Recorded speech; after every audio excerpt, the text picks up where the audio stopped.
In 1967, a young Tony Soprano goes with Dickie Moltisanti to pick up Dickie's father, Hollywood Dick, and his new Italian wife, Giuseppina. Hollywood Dick and his brother Sally are part of the daimyo crime family in Newark. Tony and Dickie meet up with the newlyweds and Hollywood Dick introduces his wife. Dickie is captivated by her beauty and by the fact that she even looks younger than him. During dinner, Joanne, Dickie's wife, tries to make conversation with Giuseppina, wanting to know what her family does, but Giuseppina doesn't speak English. Hollywood Dick interrupts Giuseppina, saying, The fascists killed her old man. Her mother never recovered. It's clear Hollywood Dick just wants his second set of children with her while giving her a luxurious life, since she has no experience of such back home. Funny how someone younger than Dickie is now his stepmother. The next day, Harold, one of Dickie's associates, chases down a boy, Leon Overall. He gives him a good beating since Leon stole from one of their runners, but Dickie drives over and stops Harold. Bending low, he tells Leon he wants a full bag. When Leon asks who he is, he just says, "The guy who one time put out somebody's eye for talking to him like that." Well, it's clear Dickie isn't to be messed with. Afterward, Johnny and Livia Soprano, Tony's parents, host a party for their daughter Janice, who's finished her catechism and has gotten her confirmation. Junior, Johnny's brother, is also there with his wife. Hollywood Dick shows off a picture of Giuseppina to the other members of the DeMeo family, Silvio Dante, Pussy Bonpensiero, and Buddha, Pussy's father. The next day, Harold and his cousin, Cyril, arrive at the building where the men are gathered, and Harold is captivated by Giuseppina, who he sees standing outside. Inside, he hands Dickie the envelope of cash, but Dickie isn't pleased about the turnout. Harold explains, saying, Picked up from most of the runners, but this kid overall. Apparently Leon runs the Saints. Dickie isn't having this since a kid shouldn't be able to overpower Harold, who's a grown man. Later, Leon runs for his life through the street and enters a recruiting center to hide.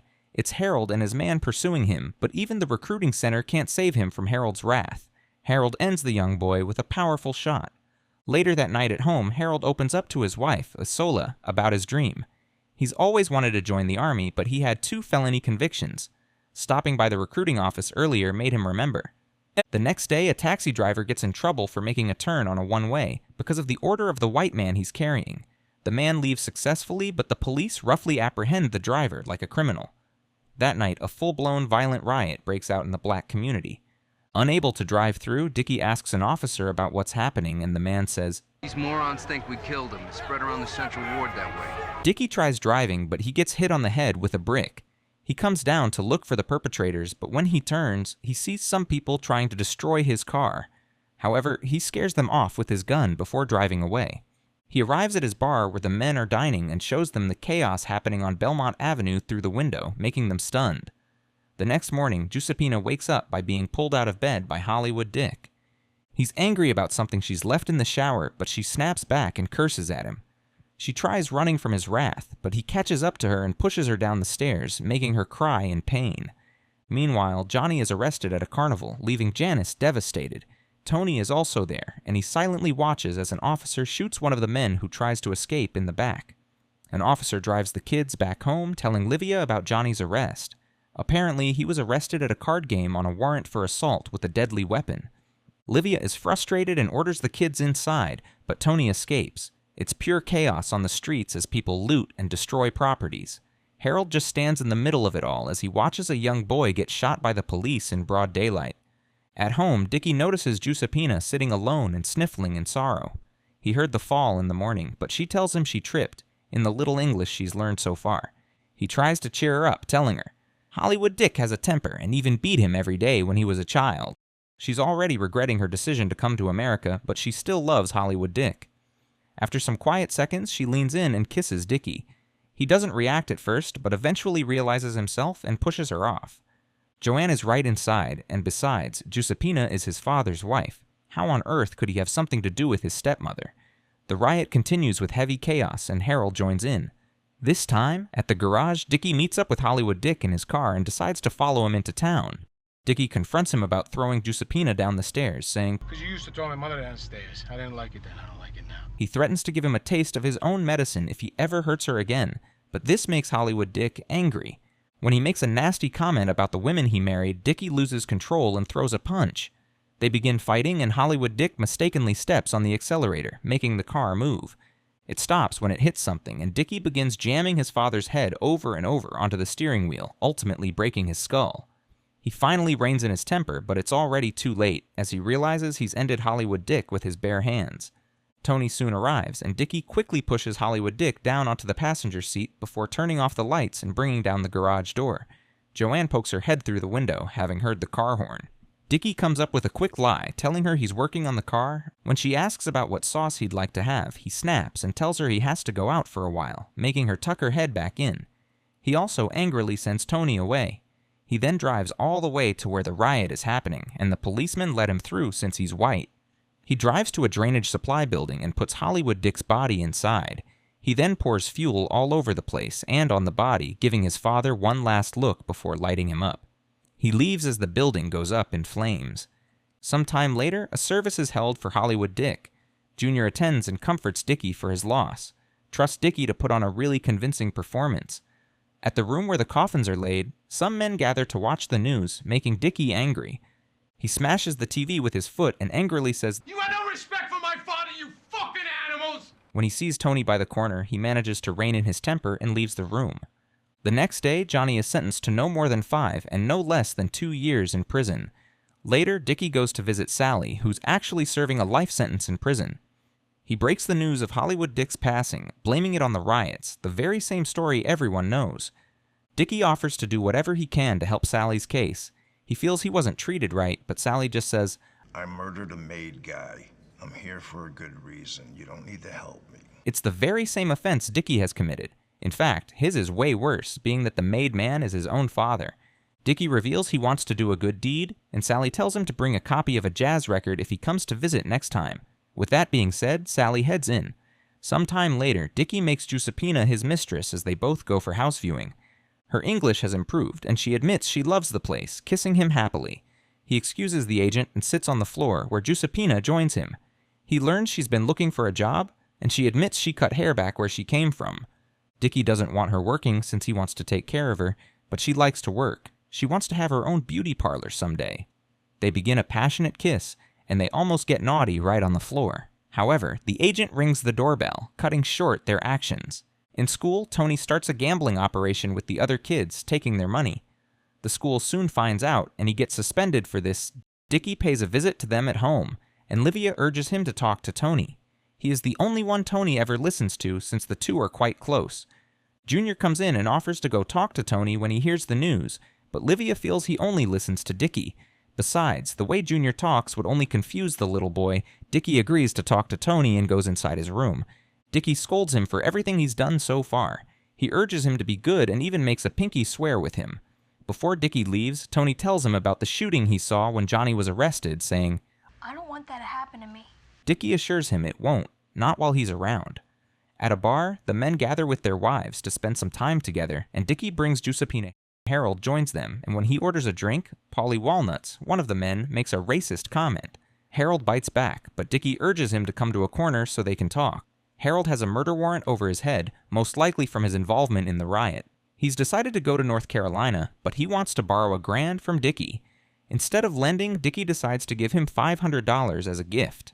That way, Harold won't be afraid to say hello to him, and he also won't have to chase him down to get his money, so money issues won't come between them. When he notices Harold staring at Giuseppina, his friendliness vanishes, and he sends Harold on his way. Dicky pays Sally another visit, bringing the record he asked for. Sally begins talking about how strange Hollywood Dick's passing is. The story is that he went to the building to board up his business and got caught up with the rioters. However, Sally's problem with this is the fact that Hollywood Dick never touched a hammer or a board in his life. Dicky doesn't know what to say, so he just changes the topic, revealing that his wife can't get pregnant. He wants a son so badly and asks Sally what he would do if he were him. Sally just says, The Buddhist will tell you, all life is pain. 4 years later, Johnny is released from jail and Junior drives him home. When Johnny sees a black family in their neighborhood, his mood suddenly sours. He blames Junior for letting something like that happen, but Junior defends himself, saying he had a lot of responsibilities while Johnny was in prison. Johnny doesn't care about this and begins comparing Junior to Dicky. He says, His father gets whacked, he steps up.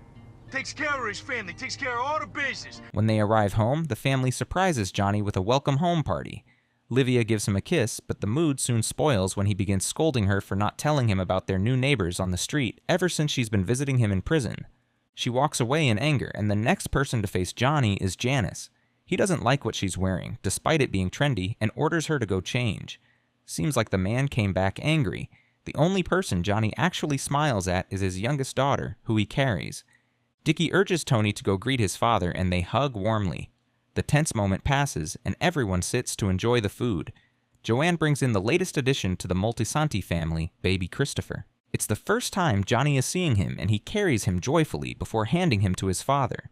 Tony tries playing with him, but Christopher begins crying, making Joanne take him away. This isn't the first time this has happened. Every time Tony nears Christopher, he bursts into tears. A lady at the table says, "Some babies, when they come into the world, know all kinds of things from the other side." This leaves everyone speechless and makes Tony uncomfortable. Harold is back in town with the intention of starting the first black numbers bank in the Central Ward. Dicky notices him, his son, and his crew while driving on the street and calls out to Harold. Giuseppina can't seem to take her eyes off Harold, and Dicky wonders if he still has the warrant over his head. Apparently, the lead detective passed away, so no one cares about it anymore. Dicky wants him to come back and resume working for him, but Harold has his own plans. Before driving off, Dicky gives Harold $100, but Harold sees this as nothing. At a beauty parlor, Giuseppina goes over the lease with the agent. She wants to make the place hers. Dicky joins them, gives her a kiss, and begins looking at the lease. At home, Giuseppina makes him dinner and tells him she wants to remodel the sinks in the salon. He comments about the boiler, but she tells him it's been cleared by the inspector. He feels remodeling always spins out of control and doesn't want to waste money. This makes Giuseppina angry, as she realizes all these are excuses, so he won't buy the place for her. She says, First you tell me to find a store I can turn into beauty parlor. I do that. You say it looks good. She heads inside in anger, and Dicky follows a few minutes later. However, he's also angry and begins putting on his clothes to go back home to Joanne, making Giuseppina even angrier. Meanwhile, Tony and his friends are up to no good. They hijack an ice cream van, throw the owner out, and drive to the park to hand out free ice cream to the children. Johnny, Livia, Dicky, and Joanne drive back from a dinner and begin talking about Tony's football dream, but Livia isn't on board with it. She goes on and on about the dangers it carries and how unfulfilling it is, making Johnny pull out his gun and shoot near her head. She is finally stunned into silence as she looks at Johnny in disbelief, but the man doesn't show an ounce of remorse. It's settled now. He truly came back from prison. Angry, Giuseppina gets into an affair with Harold and tells him about her problems with Dicky over her work. Harold feels he'd be really proud of his woman if she wants to work, since his mother was also a hardworking woman he respected. She reveals what Dicky said about blacks and how they have no head for making money, but Harold just says, "Well, that's what we're gonna find out." At a shop, one of the DeMios goes to pick up some money. Immediately after he leaves, Harold walks up to the owner and tells him a black man will be there tomorrow for the pickup. Showing his gun, he tells the man to stop giving the whites any cut. Outside, Harold shoots the man who came for the pickup and steals the money before leaving. Dicky visits Sally in jail and tells him what Harold has done. They can't find him, and Dicky wants Sally to fish for information to know if anyone in prison knows anything. However, Sally doesn't talk to anyone. He wonders how Dicky's good deeds are coming along, and Dicky reveals he's coaching a baseball team of blind kids. Dicky and his crew ambush Cyril and attack him. Dicky begins questioning him, but Cyril isn't forthcoming. When a drilling machine is used inside his mouth as torture, he finally gives Harold's name up, revealing no one put him up to it. Dicky is surprised by this. Cyril tries to escape, but is shot several times. In school, Tony gets into trouble again after stealing the answers to the geometry test. He is sent to the guidance counselor's office. Though he admits what he did was wrong, he also says, "But if you're gonna kick me out of school, I mean, you should just do it instead of us talking about it." She doesn't oblige him and instead begins asking about his parents. Afterward, the counselor asks Livia for a private word. She tells her Tony has a high IQ based on the Stanford Binet test, but Livia isn't impressed since he has a D+ average. The problem is, Tony doesn't apply himself despite being smart. However, Livia doesn't even see her son in that light. The counselor reveals the Myers-Briggs personality inventory, admitting he's a leader. From the result, he's enthusiastic, insightful, and playful. Livia isn't interested in any of this and just wants to leave since she's parked at the hydrant. When the counselor shares a memory Tony talked about, she finally stops to actually listen. It's one from when Johnny was still away, and she read a book to Tony while hugging him. It was one of the best memories of Tony's life, and this brings tears to Livia's eyes. At home, Isola shares the news of Cyril's death with Harold. With a quest for vengeance, Harold and his crew attack the Demios in front of Dickie's bar. Buddha is the first to get shot in the head, leaving Dicky in shock. A gunfight ensues, and some of Harold's men also get shot down. Harold shoots a bus driver who tries running into him, making the car light up in flames right beside the building. Dicky manages to escape inside and takes out his shotgun, but Harold follows. After some intense seconds, Dicky shoots a hole in the door. It doesn't hit Harold, and when he sees Dicky through the hole, he's unable to do anything. Likewise Dicky, who just lets Harold go.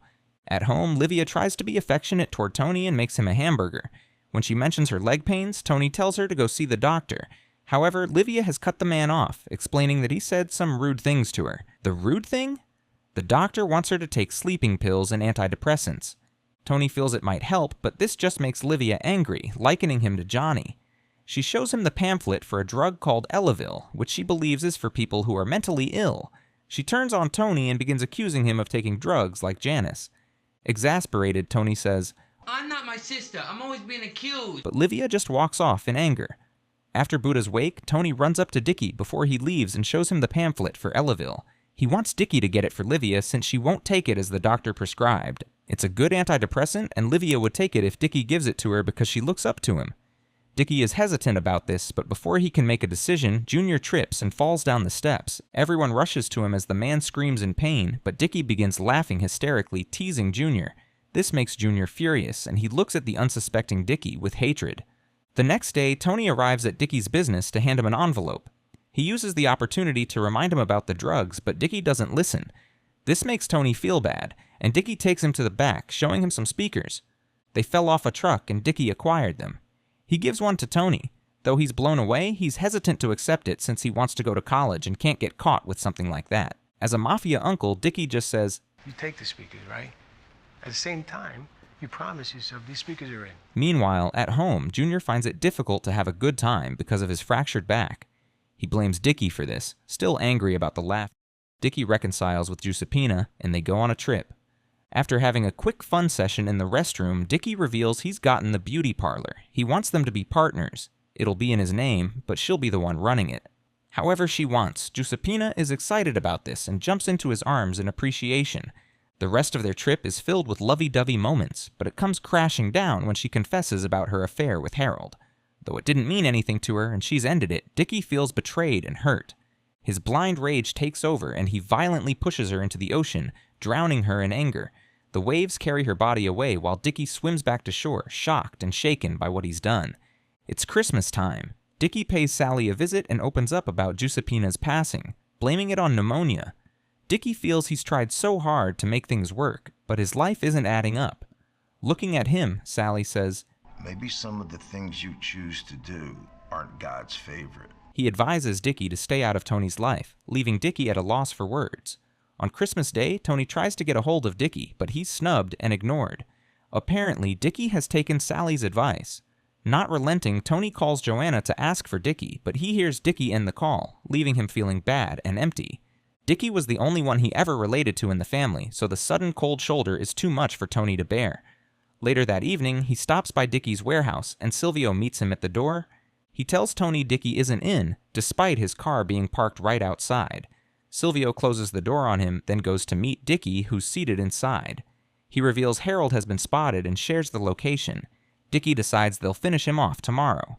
He begins hearing banging on the door, and Silvio tells him it's Tony still outside. Though he's obviously unhappy with the way he's been treating Tony, he just tells Silvio to turn the lights off. After banging for a while with no response, Tony turns away in hurt and disappointment. Dicky begins crying over how his life has turned out, his emotions getting the best of him. When Tony gets home, he angrily unplugs the speakers Dicky gave him and hurls them out the window. Johnny arrives just then, taken aback by the scene in front of him, confusion all over his face. As Dicky prepares to leave, Silvio meets up with him and encourages him to reconcile with Tony.